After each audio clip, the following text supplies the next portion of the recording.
최근에 엄청 또 핫 이슈였지. 나도 누가 이렇게 기사를 보내주더라고.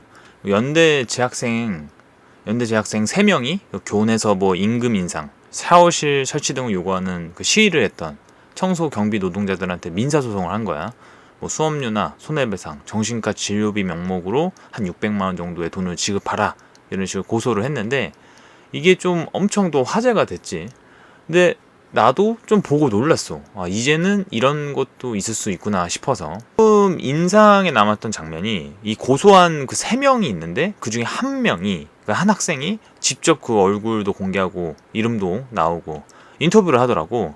뭐 소음 때문에 자기 이제 트라우마가 생길 것 같다고 뭐 이런 얘기도 했는데, 이 사람들이 나한테 좀 많이 물어본 것 중에 하나가, 혹시 이 사람들이 학교 측에서 했던 어용 아니냐 이렇게도 물어보는데, 실제로 내가 이제 과거에 학생 활동을 하고 여러 대학교 사람들한테 얘기를 들으면, 뭐 이렇게 좀 학교에서 이제 갈등이 있는 그런, 뭐랄까, 학생과 그런 팩과 문제 이런 거에 있어서 갈등이 있어서 학교 측에 붙는 학생들한테 나중에 뭐 학교가 또 장학금도 주고 취업도 시켜준다 뭐 이런 얘기가 막 있다고는 했거든. 나도 그런 얘기 좀 많이 들었고, 아마 이제 그런 사례들이 있다 보니까 그런 질문들이 나온 것 같은데, 나는 이번 건은 그래도 아닐 거라고 좀 보는 게, 어쨌든 그 고소한 3명 중 하나가 얼굴과 이름을 공개했고, 만약에 학교 측에서 이런 걸 조정을 했다고 하면 그거는 좀 쉽지 않은 거지.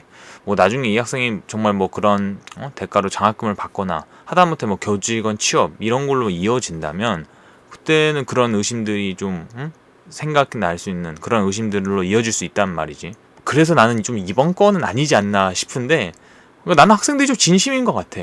만약에 학교 측에서 뒤에서 조종한 거면, 와, 이건 진짜 인생 그렇게 살지 말아야지. 나는 이번 문제를 보면서 좀 느꼈던 게, 어쨌든 난 기본적으로 이 학생들 의견을 존중을 하거든. 그 신원 이렇게 안 가리고 고소를 했고, 이런 걸로 인해서 분명 비판받을 거 알면서도 얼굴을 공개했다, 이런 용기는 되게 존중받아야 된다고 생각을 해. 나는 좀 이분들하고 생각이 다르지만 그래도 자기 논리가 있잖아. 실제로 시위 때문에 소음 피해를 볼 수도 있는 거고, 그러니까 피해 보상을 해달라는 건데, 나는 그래도 좀 이번이 과하지 않았나 싶은 거야. 그러니까 뭐 이 학생들이 쓴 글을 보니까, 뭐 현수막이나 피켓으로 시위를 했으면 학생도 공감을 얻었을 거다.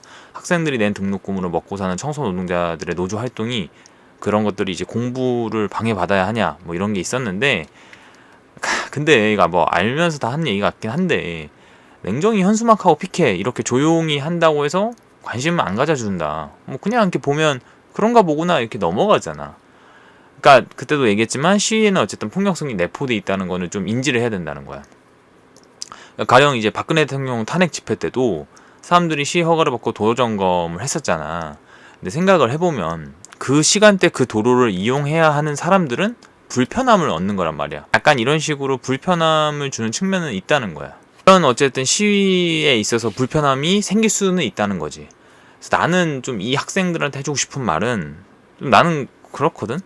그러니까 모르겠어. 그러니까 나는 내 개인적으로는 이제 평생 뭐 직장이나 뭐 노동권 때문에 시위를 하거나 이럴 것 같지는 않은데, 내가 항상 이런 문제에 있어서 불편해도 조금 이해하려고 하는 지점은, 나중에 내 가족이나 친척, 그런 뭐 친구들이 그런 문제를 겪었을 때 사람들한테 어느 정도 불편함을 주면서 이렇게 자기 목소리를 낼 수 있잖아. 그러니까 내가 어떤 시위를 하는 사람들한테 피해를 받을 때 아무 말을 안 하는 이유는, 그 사람들이 안 불편해서가 아니라, 최소 그 사람들은 내가 이제 사랑하는 사람들, 그리고 뭐 내가 될 수도 있지, 시위를 할 때 불편해도 아무 말 안 할 것 같다는 거야. 그러니까 나는 어떻게 보면 이기적 이타성인 거지. 그러니까 이제 그 학생들이 난 앞으로 어떻게 할지 모르잖아. 그렇지만 최소 그 가족들이 부당한 대우를 받아서 목소리를 낼 때, 누군가 막 와서 시끄럽다고 뭐라 할 때, 그 학생들은 가만히 있을 수밖에 없는 거라는 거야. 나는 이제 그런 것들이 되게 무서운 거거든. 최근에 내가 이제 신문에서 본 말인데 되게 좋아서, 심리학자들이 되게 좋아하는 말이래. 공포는 반응이고 용기는 결정이라는 건데, 그러니까 이런 문제에 있어서도 우리가 이제 시위를 이해한다면서도 불편함을 겪으면 짜증이 날 수 있다는 거야. 그럴 수 있다는 거지. 하지만 그 사람들 또 응원할 수도 있다. 그러니까 이런 식의 내용인데, 나는 이 영상을 보는 분들도 그런 걸 좀 고민해 봤으면 좋겠다. 뭐 어쨌든 오늘 영상을 또 한 줄로 정리하면, 연세대 청소노동자 고소한 학생들 존중하지만 조금 아쉽다.